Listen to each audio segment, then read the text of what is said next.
We evolved to move as human beings, otherwise you'd be a tree. Our Paleolithic ancestors were always in constant movement in order to find food and survive. And we can still see this in some of the last remaining hunter-gatherers like the Hadza in Tanzania. They regularly walked anywhere between 3 to 9 miles every day, and they're all naturally lean and strong. They also don't suffer from diseases of civilization like diabetes, obesity, cancer, or cardiovascular disease. But in our ultra-convenient and modern times, where we're constantly surrounded by comfort, we've gone completely backwards as a society when it comes to general everyday movement. It's a problem.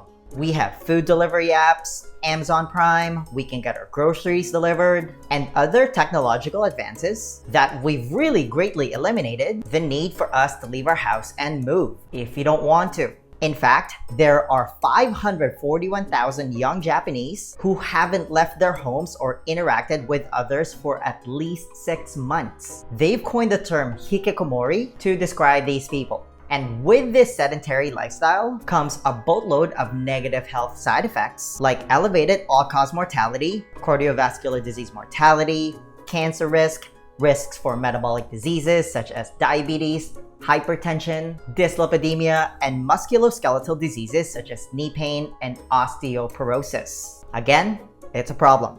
A recent study shows that 88% of American adults are metabolically unhealthy. So the simple act of moving around more by walking, which is the remedy to avoiding prolonged periods of stillness that is so common in our digital age, has arguably become the most important objective if you want to lose weight and be a healthy and happy human being. I'm gonna go as far as saying that walking 8 to 10,000 steps every day might actually contribute more to your fat loss goals than trying to go to the gym every day. And this is coming from a former national level weightlifter. Because you can really only expect the average person to go to the gym twice a week. What that person does with the other 5 days is anybody's guess. It's that all too familiar all or nothing attitude. But let's say you're into these mainstream group fitness classes. That's awesome. It's basically a step in the right direction. Your main goal might actually be to tone down the all too common, overly stressful approach to exercise that often comes with these classes because it can actually destroy your health and dysregulate your hormones. Especially if you're a type A personality and you go to these group fitness classes Monday to Friday. Maybe you go 7 days a week. It might actually backfire on you.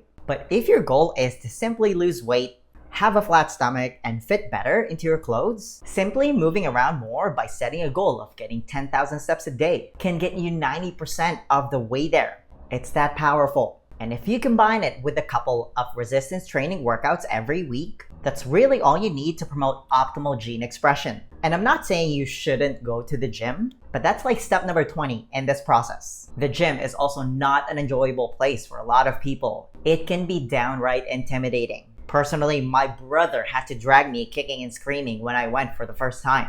That's why I make the gym completely optional for my coaching clients. And if you want to work with me, you can book a free consultation to join the Fat Loss Accelerator VIP program by clicking the link in the description and comments below.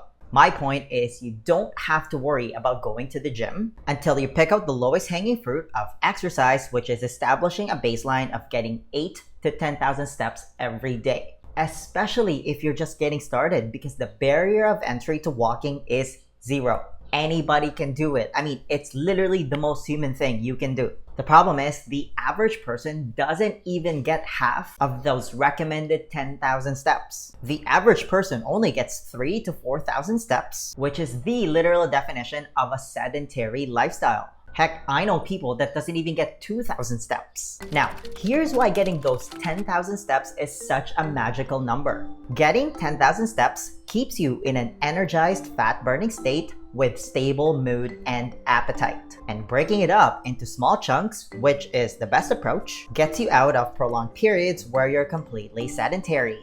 It's a win-win. Because nothing shuts down your fat-burning metabolism faster than prolonged periods of stillness. That's why the phrase sitting is the new smoking isn't that too far-fetched. It's that bad for you, which is why a consistent walking routine should be step number 1 for everyone. Walking is so powerful that in this new study of 329,000 people revealed that walking even just 80 to 100 steps a day is associated with lower risk of depression, obesity, diabetes, high blood pressure, sleep apnea, and GERD. There isn't a single drug on the market that can get you those benefits, and you can give yourself a daily dose for free.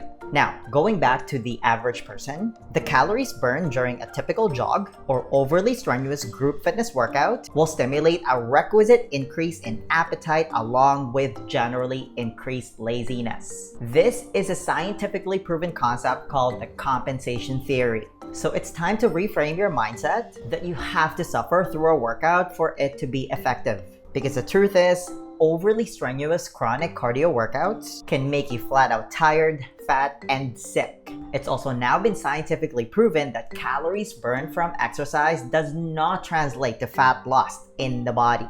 And that should make sense for a lot of people watching this video right now that are not losing weight despite their hardcore exercise efforts. Instead, I want you to embrace this new concept of cutting down on these overly strenuous workouts and just focus on moving around more at a comfortable pace. Not every workout needs to be a near-death experience for it to be effective. Just freaking walk. Because slowing down and just increasing your general everyday movement triggers a completely different metabolic pathway.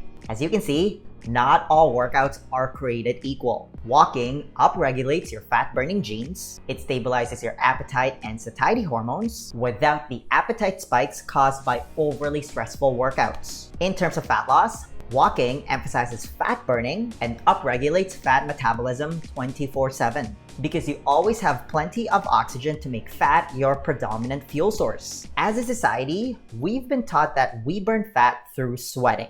That's what I used to believe. And that's kind of where the mentality comes from that you always have to go hard every workout for it to count. Sweat is basically your fat cells crying, right? In reality, about 84% of the fat you lose is through breathing. It's eliminated through your lungs. Most of it takes place while you're sleeping. Walking also helps optimize immune and hormonal function. It stabilizes appetite and mood. It stimulates BDNF, which is basically miracle grow for the brain, and leaves you feeling refreshed and energized for the rest of the day. Walking, most importantly, guarantees to maintain a heart rate in the aerobic zone.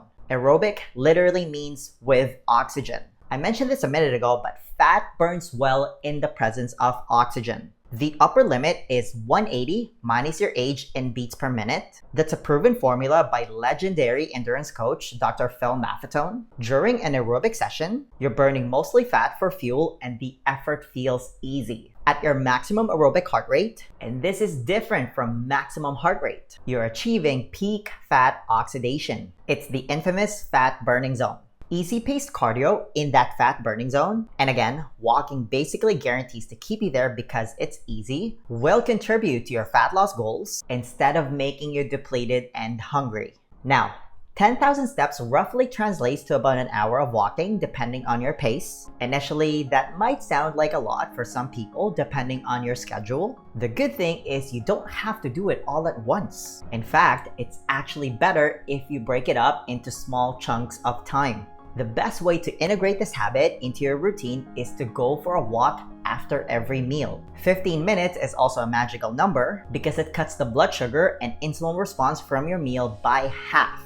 And the faster you can regulate blood glucose and insulin, the faster you can get back into fat burning. Even a 10-minute walk after your meal has been shown to lower that postprandial glycemic response by 30 to 40%. So if you eat 3 square meals a day and go for a walk afterwards, that takes care of most of your walking steps. And bonus points if you can do your walk on a trail, park, or right next to a body of water. That's what I personally do every day, morning and evening, because spending time in nature has been shown to reduce stress, anxiety, and depression. And every little bit of effort counts here. When you're trying to find parking space when you're shopping, purposely park a little bit further away and get some extra steps in. Those spots are almost always open. Make a point of skipping the elevator as much as you can and take the stairs instead. Descending stairs is also great for preserving balance and bone density. Given the option to take the stairs versus the escalator or elevator, only 2% of people intentionally take the stairs. Be a 2%er.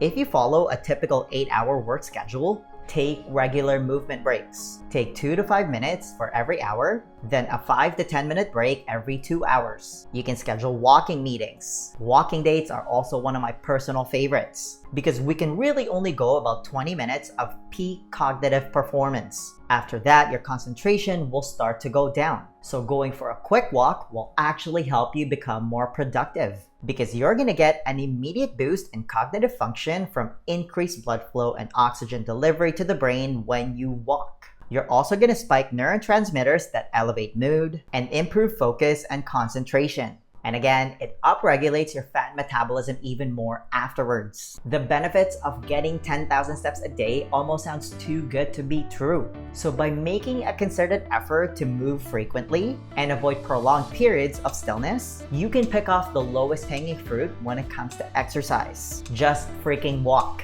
Now, if you enjoyed this video, then you don't want to ignore this one, because you have to combine this walking habit with a proper baseline diet to really maximize your results. I'll see you in this video.